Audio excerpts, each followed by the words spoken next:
Vishnu ശാലിനിയുടെ latest എപ്പിസോഡിൽ ഈ സുബൈറിനെയും കൂട്ടുകാരെയും കൂടി ചന്ദ്രബോസിന്റെ മുന്നിലേക്ക് വിഷ്ണു ആണെങ്കിൽ കൊണ്ടുവന്നങ്ങോട്ട് തള്ളുന്നുണ്ട്. അന്നേരം പോലീസുകാരൊക്കെ കൂടി അകത്തേക്ക് കയറുന്നുണ്ട്. അന്നേരം എന്തോ ആടോ ഇതൊക്കെ എന്നിങ്ങനെ ചോദിക്കുമ്പോൾ ഇവരൊക്കെ ആരാ എന്നൊക്കെ ഇങ്ങനെ ചോദിക്കുന്നുണ്ട്. അന്നേരം ഞാനൊരു പരാതി തന്നിരുന്നില്ലേ, എൻ്റെ വീട്ടിൽ എൻ്റെ അച്ഛൻ്റെ അമ്മയുടെയും കയ്യിൽ നിന്ന് 10 ലക്ഷം രൂപ കൊണ്ടുപോയി എന്നുള്ളത്, അത് ഇവൻ്റെ ആൾക്കാരാണ് എന്നിങ്ങനെ പറയുകയാണ്. അന്നേരം ചന്ദ്രബോസ് ആണെങ്കിൽ ഇവരിങ്ങനെ നോക്കുന്നുണ്ട്. എന്നിട്ട് പറയുകയാണ്, അത് മാത്രമല്ല ഇവനാണെങ്കിൽ ഇവൻ്റെ മാമയെ തല തല്ലി പൊളിച്ചിപ്പോൾ ആശുപത്രിയിൽ കിടക്കുകയാണ് എന്നുകൂടി പറയുന്നുണ്ട്. അന്നേരം ചന്ദ്രബോസ് ഇങ്ങനെ ശ്രദ്ധിക്കുകയാണ്. അന്നേരം വിഷ്ണു നോട് ചന്ദ്രബോസ് ദേഷ്യപ്പെടുകയാണ്, നീ തന്നെ പരാതി തരുന്നു, നീ തന്നെ ആളെ കൊണ്ടുവരുന്നു, അപ്പോൾ പിന്നെ നീ എന്താ പോലീസിൻ്റെ പണി ഏറ്റെടുക്കുകയാണോ, നീ എന്താ ആളാവാൻ നോക്കുകയാണോ എന്നിങ്ങനെ ചന്ദ്രബോസ് ചോദിക്കുമ്പോൾ ആളാവുകയല്ല, നല്ല ആണായിട്ട് കളിക്കുകയാണ് എന്നിങ്ങനെ വിഷ്ണു പറയുന്നുണ്ട്.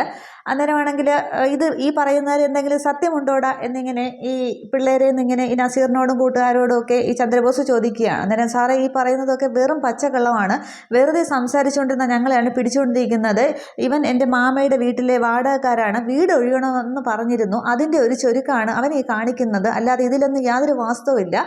നൂർജഹാൻ ട്രാൻസ്പോർട്ടിംഗ് കമ്പനിയുടെ ഉടമ സുബൈർ എൻ്റെ മാമയാണ്, ആ മാമയെ ഞാൻ തല്ലി പൊളിക്കൂ, അങ്ങനെ ഒരു കേസേ ഉണ്ടായിട്ടില്ല, ഇനിയിപ്പോൾ അങ്ങനെ എന്തെങ്കിലും ഉണ്ടായെങ്കിൽ തന്നെ അതൊക്കെ നേരത്തെ കേസ് ആവേണ്ടതല്ലേ, ഇവൻ വെറുതെ ആളാവുകയാണ് എന്നിങ്ങനെ ഈ നസീർ പറയുന്നുണ്ട്. അന്നേരം ചന്ദ്രബോസ് ഇങ്ങനെ ശ്രദ്ധിക്കുകയാണ്. ചന്ദ്രബോസ് പറയുന്നുണ്ട്, അപ്പോൾ ഈ സുബൈർ നിൻ്റെ മാമയാകുമ്പോൾ നീ അബൂബക്കറിൻ്റെ മോനാണോടാ എന്നിങ്ങനെ ചോദിക്കുകയാണ്. അന്നേരം അതെ നസീർ ബക്കർ എന്നിങ്ങനെ പറയുകയാണ്.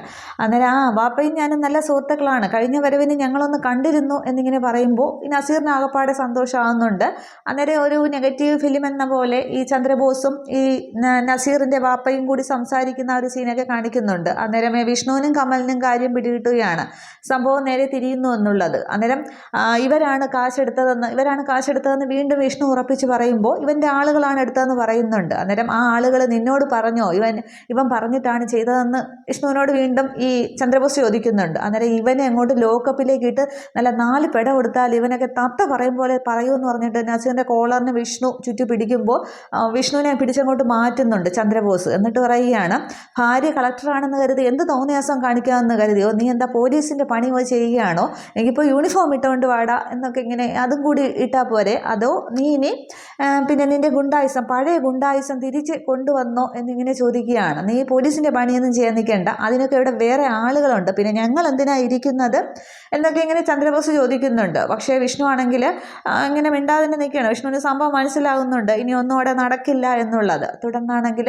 പറയുന്നുണ്ട്, അവിടെ നിന്ന് ഇവരെതിരെ കേസ് എടുക്കണമെന്നിങ്ങനെ വിഷ്ണു പറയുന്നുണ്ട്. അന്നേരം അവിടെ നിന്ന് ആരും ഒരു പരാതി തരാത്ത സ്ഥിതിക്ക് ഇവരെ പേരിൽ കേസ് എടുക്കാനൊന്നും സാധിക്കില്ല, പിന്നെ നിൻ്റെ കയ്യിൽ വേറെ തെളിവൊന്നുമില്ലല്ലോ എന്ന് പറഞ്ഞിട്ട് പിന്നെ മറ്റു പോലീസ് ഈ നസീറിൻ്റെ അടുത്തേക്ക് വന്നിട്ട് ചന്ദ്രബോസ് ഇങ്ങനെ പതിയെ പറയുകയാണ്, ഇവൻ ഈ ഒരു ഇവൻ മക്കളെ നിങ്ങളെ ബുദ്ധിമുട്ടിച്ചൊരു ക്ഷമിക്കണമെന്ന് പറഞ്ഞിട്ട് പതിയെ പറയുകയാണ്, ഈ പണി കന്നന്തിരുവൻ കാണിച്ചതിന് അവന് ചെറിയ പണി പിന്നീട് കൊടുക്കാം, അതിനെന്തായാലും നിന്നോടൊപ്പം എന്തിനും ഞാനുണ്ടാകും എന്നിങ്ങനെ പതിയാണ് പറയുന്നത്. പക്ഷെ വിഷ്ണു ശ്രദ്ധിക്കുന്നുണ്ട്.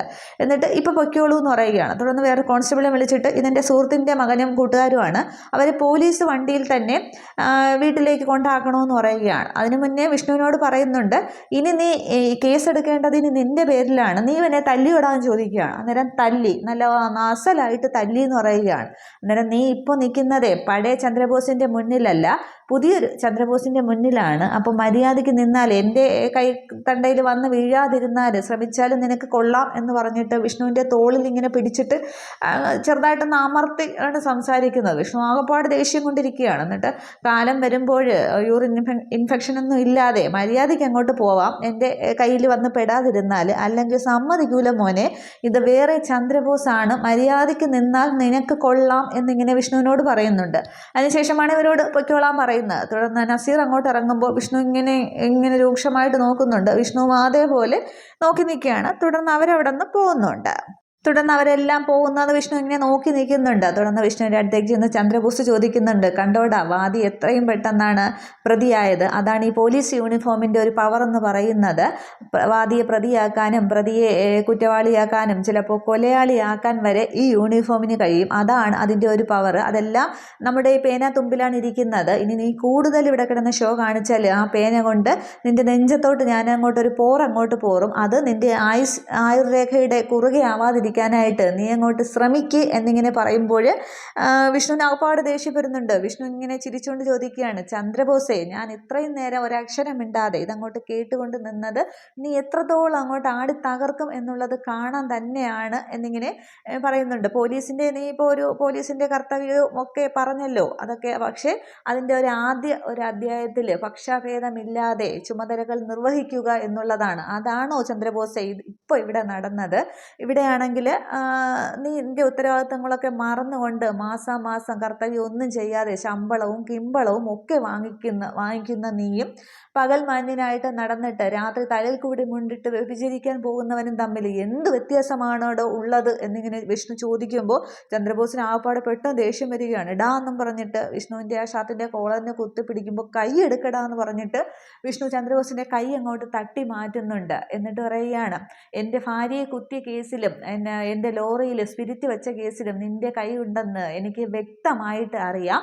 പക്ഷേ അതിനെല്ലാം കൂടി ചേർത്ത് കളക്ടറുടെ പവറും വെച്ചുകൊണ്ട് പിന്നെ നിന്നെ അങ്ങ് മുകളിലത്തേക്ക് ഒരു പെരുക്കൊക്കെ അങ്ങോട്ട് പെരുക്കിയാലോ? അത് വേണോ വേണ്ടോ ഇപ്പം പറയണം. അപ്പോൾ നീ പറഞ്ഞ അസിസ്റ്റന്റ് കമ്മീഷണറുടെ ആ ഒരു മുദ്ര വെച്ച പോലീസിൻ്റെ ആ മുദ്ര വെച്ച തൊപ്പി ഉണ്ടല്ലോ, അത് നന്നായിട്ട് ഫ്രെയിം ചെയ്ത് ഷോ കേസിലിരിക്കും.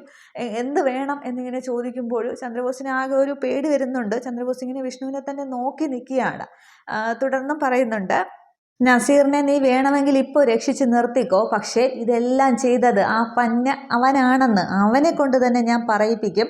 അതും ഈ അസിസ്റ്റന്റ് കമ്മീഷണറുടെ സമക്ഷത്തിൽ തന്നെ, കേട്ടോടാ. അതുവരെ നീ വെയിറ്റ് ചെയ്തിരുന്നോ എന്ന് പറഞ്ഞിട്ട് പോട്ടേടാ ചന്ദ്രബോസ് സാറേ എന്നിങ്ങനെ പറഞ്ഞിട്ട് വാടാന്നിങ്ങനെ കമലിനെ വിളിച്ചിട്ട് വിഷ്ണു ഇങ്ങനെ സ്ലോ മോഷനിലൊക്കെ ഇങ്ങോട്ട് ഓട്ടോയിൽ കയറി പോവുകയാണ്. അന്നേരം ചന്ദ്രബോസ് ആണെങ്കിൽ ആകെ അന്തം വിട്ടും ഒരു പേടി കൊണ്ടൊക്കെ നിൽക്കുന്നുണ്ട്. എന്നിട്ട് ഡാമിറ്റ് എന്നും പറഞ്ഞിട്ട് ആ മേശപ്പുറത്തൊക്കെ ശക്തിയായിട്ട് ഇടിച്ചിട്ട് ചന്ദ്രബോസ് നിൽക്കുകയാണ്. ചന്ദ്രബോസിന് ആ വിഷ്ണുവിൻ്റെ ആ ഭീഷണിയിൽ നന്നായിട്ട് പേടിച്ചു പോകുന്നുണ്ട് ഈ ചന്ദ്രബോസ് ആണെങ്കിൽ. തുടർന്ന് സുസ്മിതയുടെ വീടാണ് കാണിക്കുന്നത്. അവിടെ വീണ്ടും ചന്ദ്രബോസും ഉപേന്ദ്രനും സുസ്മിതയും ഒക്കെ ഒത്തുകൂടുന്നുണ്ട്. അന്നേരം ഉപേന്ദ്രനാണെങ്കിൽ ആകെ എങ്ങോട്ട് കലിപ്പിലാണ്. പിന്നെ പോലീസിൻ്റെ അസിസ്റ്റന്റ് കമ്മീഷണർ, പോലീസിൻ്റെ തലപ്പത്തിരിക്കുന്ന ആൾ എന്നൊക്കെ പറഞ്ഞിട്ട് പിന്നെ എൻ്റെ ചോദ്യത്തിന് എന്താണ് മറുപടി പറയാത്തത്? അവിടെ നിന്ന് മേഡം പറഞ്ഞാലും മതി, ഞാൻ കോടികളാണ് ഒഴുക്കിയിരിക്കുന്നത്, എനിക്ക് അതിൻ്റെ മുതൽ മുടക്ക് മാത്രം എൻ്റെ കയ്യിൽ നിന്നും ചിലവായ കോടിയെങ്കിലും തിരിച്ചു കിട്ടിയാൽ മതി എന്ന് പറഞ്ഞ് ബഹളം ഉണ്ടാക്കുകയാണ്. അതായത് ആ വീട് വാങ്ങാനായിട്ട് ഉപേന്ദ്രൻ്റെ കയ്യിൽ നിന്നാണ് കാശ് മുടക്കിയത്. ഇപ്പോൾ രോഹിത് അത് തിരിച്ചു കൊടുക്കുന്നില്ലല്ലോ എന്നും പറഞ്ഞ് ഉപേന്ദ്രനെ ആകെ ബഹളം ഉണ്ടാക്കുകയാണ്. അന്നേരം അവന് താനൊന്ന് സമാധാനപ്പെടുക, അവന് നമുക്ക് കുച്ചു വിലങ്ങിട്ട് നിർത്തുകയൊക്കെ ചെയ്യാന്ന് പറയുമ്പോൾ നിങ്ങൾ വിലങ്ങൊക്കെ തയ്യാറാക്കി വെക്കുമ്പോഴേക്കും അവൻ അത് വിറ്റ് കാശുണ്ടാക്കും എന്നിങ്ങനെ ഉപേന്ദ്രൻ പറയുന്നുണ്ട്. അന്നേരം സുസ്മിത പറയുന്നുണ്ട്, അതെന്തായാലും നടക്കാൻ പോകുന്നില്ല, എല്ലാവർക്കും അതിനോടൊരു അറ്റാച്ച്മെൻറ്റ് ഉള്ളതുപോലെ അവനും ഉണ്ട്, അതുകൊണ്ട് അവനതങ്ങനെ വിറ്റ് പോവുകയൊന്നും ഇല്ല എന്ന് പറയുകയാണ്. അന്നേരവും പിന്നെ ഉപേന്ദ്രനെ ആകെ അങ്ങോട്ട് നിൽക്കുകയാണ്. ഉപേന്ദ്രൻ പറയുന്നുണ്ട്, ഒന്നും നടന്നില്ലെങ്കിൽ ഞാൻ അവനെ അങ്ങോട്ട് കൊല്ലൂ എന്ന് പറയുകയാണ്. അന്നേരം എടോ വീട്ടിൽ തരാൻ പറയാതിരിക്കുക, അവനെ കൊന്നു കളഞ്ഞാൽ അവൻ്റെ ഭാര്യയുടെ പേരിലേക്ക് സ്വത്തുക്കൾ അത് പോയില്ലെന്നിങ്ങനെ ചന്ദ്രബോസ് പറയുന്നുണ്ട്. അന്നേരം ഒരു നമ്മളെ വളർത്തി വലുതാക്കിയ പയ്യനല്ലേ, 1-2 തവണ കൂടി അവനോട് പറഞ്ഞു നോക്കാം, ഇല്ലെങ്കിൽ ഒരു പണി അവൻ അങ്ങോട്ട് കൊടുക്കാം എന്നിങ്ങനെ ചന്ദ്രബോസ് പറയുകയാണ്. തുടർന്ന് സുസ്മിത പറയുന്നുണ്ട്, അവനെ കൊണ്ട് തന്നെ സമാധാനിപ്പിച്ച് അത് തിരിച്ച് രജിസ്റ്റർ ചെയ്യാനുള്ള ഏർപ്പാട് ഉണ്ടാക്കാമെന്ന്. അന്നേരം അത് നടന്നില്ലെങ്കിലോ എന്നിങ്ങനെ ഉപേന്ദ്രൻ വീണ്ടും ബഹളം ഉണ്ടാക്കുകയാണ്. എൻ്റെ കയ്യിൽ നിന്നാണ് നഷ്ടം ഉണ്ടായത്, കരയിൽ പിടിച്ചിട്ട പരൽമീനിലെ പോലെയാണ് എൻ്റെ ഇപ്പോഴത്തെ അവസ്ഥ, കിടന്ന് പിടയ്ക്കാനല്ലാതെ ഒരു ആശ്വാസവാക്ക് പോലും ആരിൽ നിന്നും ഇല്ല എന്നും പറഞ്ഞ് ചന്ദ്രബോസ് ആകെ ബഹളമാണ്.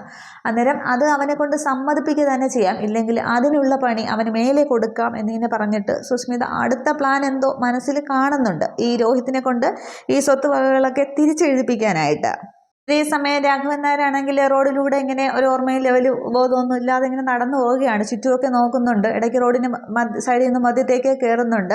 അന്നേരം ആദ്യം ഒരു വണ്ടി ഇങ്ങനെ ബൈക്കും ഒരു പിന്നെ പയ്യനും അമ്മയും കൂടിയാണെന്ന് തോന്നുന്നു, ഇങ്ങനെ വന്നിട്ട് ഫ്രണ്ടിൽ കൊണ്ടുവന്ന് ചവിട്ടി നിർത്തുന്നുണ്ട്. അന്നേരം ഓരോ മാരണങ്ങൾ ഇറങ്ങിക്കോളും, വീട്ടിൽ പറഞ്ഞിട്ടൊന്നും അല്ലേ വന്നതെന്ന് പറഞ്ഞിട്ട് അവർ വണ്ടി എടുത്ത് പോകുന്നുണ്ട്. അതിനുശേഷവും രാഘവൻ നായർക്ക് ആകെ ഒരു ലെവലില്ല, എന്താണ് ഏതാണെന്നോ ഒരു പിടിയുമില്ല. അന്നേരം വേറൊരു ബൈക്കുകാരെ ഇങ്ങനെ കൊണ്ടുവന്ന് പെട്ടെന്ന് സഡൻ ബ്രേക്ക് ഇട്ട് നിർത്തുന്നുണ്ട്. അന്നേരം ചേട്ടൻ റോഡ് കൂടി നടക്കുകയാണോ അതോ ഇനി വണ്ടിയുടെ മേലത്തേക്ക് കയറുകയാണോ എന്ന് ചോദിക്കും. ചേട്ടൻ എങ്ങോട്ടാണ് പോകേണ്ടത് എന്നൊക്കെ ചോദിക്കുമ്പോൾ അത് എങ്ങോട്ടാ എനിക്ക് എവിടെയാണെന്നൊക്കെ പറഞ്ഞ് രാഘവൻ നായർ നിൽക്കുമ്പോൾ അപ്പോൾ റിലേ പോയതാണല്ലേ എന്ന് പറഞ്ഞ് ഇയാൾ കളിയാക്കുന്നുണ്ട്. അന്നേരം രാഘവൻ നായർക്ക് ഒരു എത്തും പിടിയും കിട്ടുന്നില്ല. അന്നേരം ചേട്ടനാണെങ്കിൽ ആ സൈഡിലോട്ടൊന്ന് മാറി നിന്നേന്ന് പറയുമ്പോൾ അത് ഞാനെന്നും പറഞ്ഞ് രാഘവൻ നായർ ഇങ്ങനെ നിൽക്കുകയാണ്.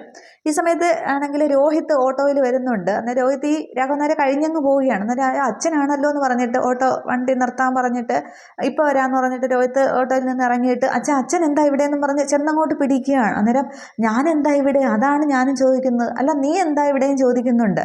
അന്നേരം പിന്നെ അച്ഛാന്ന് രോഹിത്ത് വിളിക്കുന്നത് കേട്ടിട്ട് ഇയാൾ നോക്കിക്കൊണ്ട് നിൽക്കുന്നുണ്ട്, ആ ബൈക്കുകാരനാണെങ്കിൽ. അന്നേരം അച്ഛൻ വന്നേ നമുക്ക് പോവാം, ഞാൻ പറയാമെന്ന് പറഞ്ഞ് പിടിച്ചിട്ട് അതെ ചേട്ടാ സോറി എന്നിങ്ങനെ ആ ബൈക്കുകാരനോട് രോഹിത്ത് പറയുന്നുണ്ട്. അന്നേരം അച്ഛന് വട്ടാണ്, നല്ല വട്ടാണല്ലേ, വല്ല ഹോസ്പിറ്റലിൽ കൊണ്ടുപോയി കാണിക്കണോ എന്ന് പറയുകയാണ്. അന്നേരം രോഹിത്തിന് ചെറുതായിട്ട് ദേഷ്യം വരുന്നുണ്ട്, പക്ഷെ രോഹിത്തൊന്നും പറയുന്നില്ല. എന്നിട്ട് രാഘവൻ നായരെ വിളിച്ചുകൊണ്ട് അച്ഛൻ വന്നേ, പോകേണ്ട സ്ഥലം ഞാൻ പറയാം എന്ന് പറഞ്ഞിട്ട് അല്ല എനിക്ക് എങ്ങോട്ടോ പോകണം എന്നൊക്കെ രാഘവൻ നായർ ഇങ്ങനെ പറഞ്ഞുകൊണ്ടിരിക്കുന്നുണ്ട്. തുടർന്ന് രാഘവൻ നായർ എങ്ങനെയെങ്കിലും പിടിച്ച് ഈ രോഹിത്താണെങ്കിൽ ഓട്ടോയിലേക്ക് കയറ്റുന്നുണ്ട്. എന്നിട്ട് ഓട്ടോക്കാരനോട് പറഞ്ഞിട്ട് പറയുകയാണ് പോകേണ്ട വഴി ഞാൻ പറഞ്ഞുതരാം. തുടർന്ന് ഓട്ടോ അങ്ങ് പോവുകയാണ്.